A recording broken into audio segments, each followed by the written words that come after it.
last musician for tonight, and let me tell you a little bit about Zach. Zach began writing and performing in 1992 at coffee houses and taverns. He toured as the critically acclaimed punk rap duo Duenow, and in 2012, Zach began exploring the discipline of improvised music, and you can find out more about Zach at his website. And besides that, Zach's got some of his CDs here, so feel free, apparently, to just take them.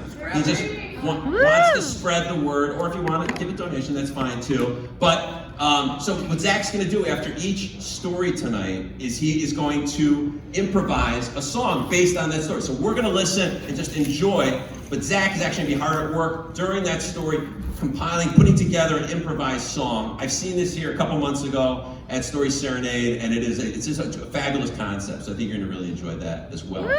So remember, the third rule is a lot of applause. I'm going to introduce now our first storyteller, and that is Rebecca Anderson.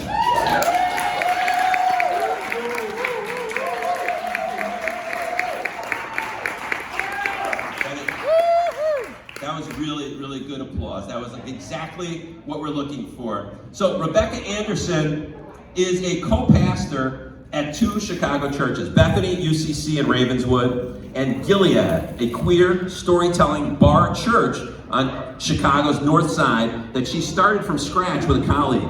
Rebecca was a hit at Story Jam in 2018, and she's a popular teller in shows all over Chicago. So again, remember rule number 3, heavy duty applause right now for Rebecca Anderson.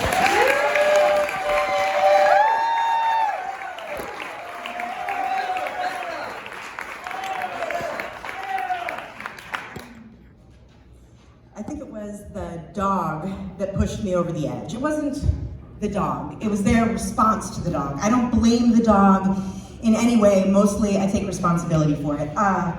Late this fall, I went out for a walk, rainy night after dark in Andersonville, my neighborhood in Chicago. And it had been one of those days. I had been alone all day, I'd been inside all day, and all day I was like, I'm definitely gonna go outside. All day I was like, I'll probably write a sermon. I did not write a sermon, I didn't go outside, I didn't work out. All I did instead was putter around my house and do nothing. So at the end of the day, after I had frittered away almost all of my time and had no time to go for a walk, and as I said, it had started raining, I still was like, I've got to get out of here. Plus, I had to pick up wine for dinner because I had arranged to barter with friends. I will bring booze if you will help me figure out the public service student loan forgiveness situation, which hopefully you know nothing about. There's a help tool to help you through the help tool. It's a real nightmare. So I got dressed and I was feeling like very wintry. So what I was wearing was like my heaviest winter running tights and like many layers of wool and this sort of chunky turtleneck that I got for free at a clothing exchange like 15 years ago before I moved to Chicago, and like this floppy wool hat that someone had made me, and my biggest knee-high boots. And secretly, but now you guys know, I think of it as my like après-ski outfit because of the boots and the tights, I think. But you would not be fooled. If you saw me, you'd be like, you look like you're coming in from barn chores. So it's a lot more like sheep farmer than ski bunny. So I was walking north on Glenwood, which are these pretty residential blocks, and the streetlights there are dim enough that you can look into other people's windows and question all of your life choices. Like, why didn't I ever paint my living room walls? Or why didn't I invest in like a slightly nicer dining room light fixture? Or like, why am I 45 and still paying student loan debt? So I walked north and I hit the Walgreens and I turned south down Clark, the main drag in Andersonville, and there were other people out in the rain, and it was cozy and sort of cheerful in this kind of holiday way. So I put my mask on and I got ready to go into In Fine Spirits, which is this sweet little wine shop with like wooden shelves lining the walls floor to ceiling. It looks like kind of a library vibe, and there's warm lighting. And if it's like a rainy Thursday evening in early late pandemic and you're looking through the window, it's the kind of place that makes you feel maybe it's gonna be okay. So I pushed open the door And when I got in there were 4 people already there, and they were standing around a high table doing some kind of tasting. And they were regular après-ski. Like, they weren't wearing pilly 25-year-old sweaters, you know? They were wearing like nice jackets, and they like unzipped partially, like let them hang down over their hips. And like one of the women, maybe both of the women, had like very smooth blonde hair that was not like frizzy from walking in a wool hat in the rain.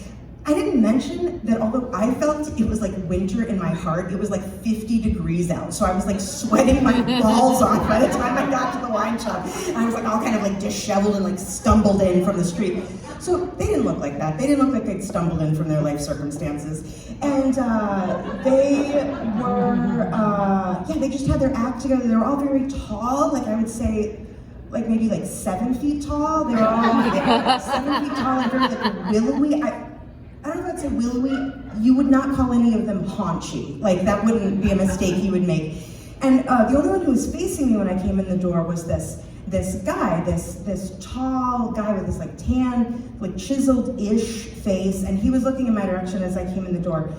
And when I came in though, none of them even looked in my direction. Like none of them acknowledged. They acted like they hadn't heard the door or anything, which is fine. I thought it was a little weird. The tall guy, he works there. So he was like running this wine tasting, and even he didn't look at me. And I thought, well, that's fine. I like to browse on my own. I don't like to be pounced on by someone. You know, can I help you? Like, I don't know, I just got here.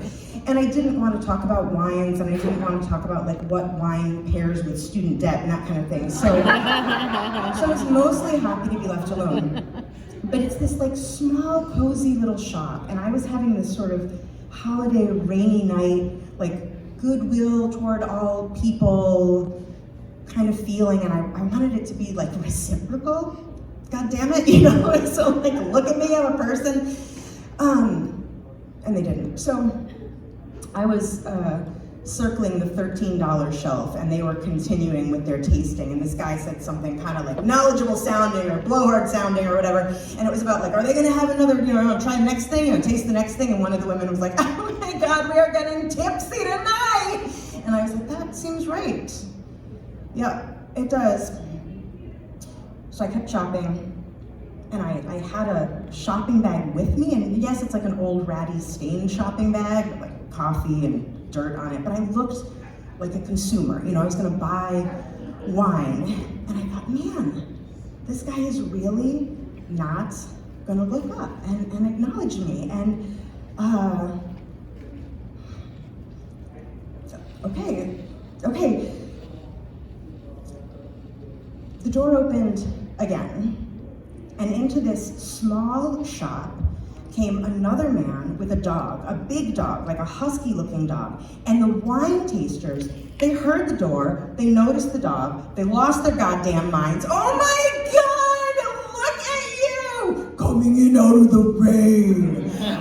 Tall women bent way down to pet the dog, and like they practically offered him a glass, you know?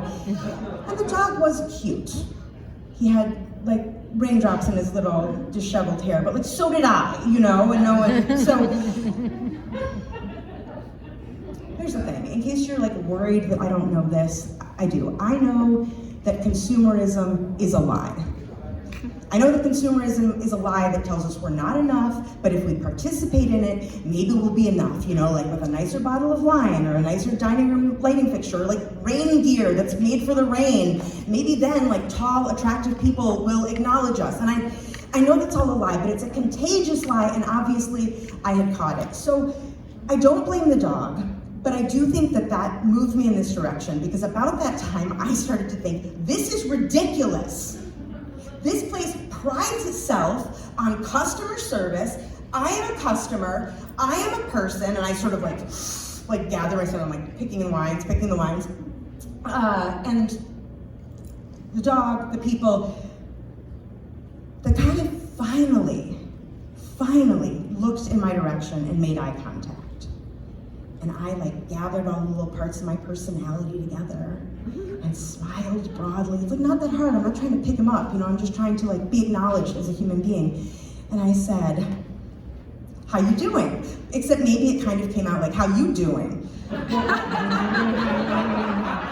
And he like kind of smiled, and I moved toward the cash register, and I heard this voice from the wine tasters say, are you ready?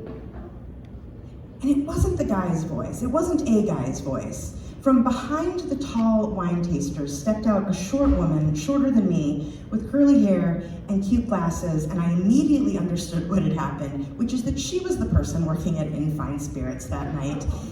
And the how you doing guy was just another consumer commandeering the space and monopolizing the workers' time, who was so pleasant. I met her at the cash register and asked where she got her glasses and said, yes, I'm in your database. Thank you very much. And I like put my wet wool hat back on, and I was really glad to have a moment to like put my face down and kind of hide, because I was grinning so hard. And I was like a little tiny bit embarrassed, but mostly I was just laughing at myself, like just another misguided consumer getting so many things wrong. And the worker, the wine tasters, the dog, its person, they were still all in the shop when I let the door close behind me.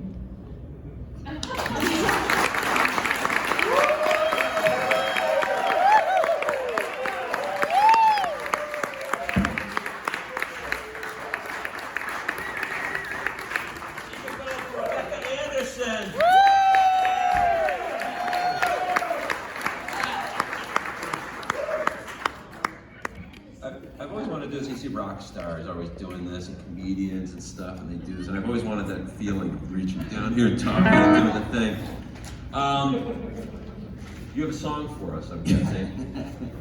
Maybe, yeah, something like that. All right. Qualified. You want to introduce it, or you just want to jump into it? Like, what are your thoughts? Let's call this song "Cheers to Being a Ghost."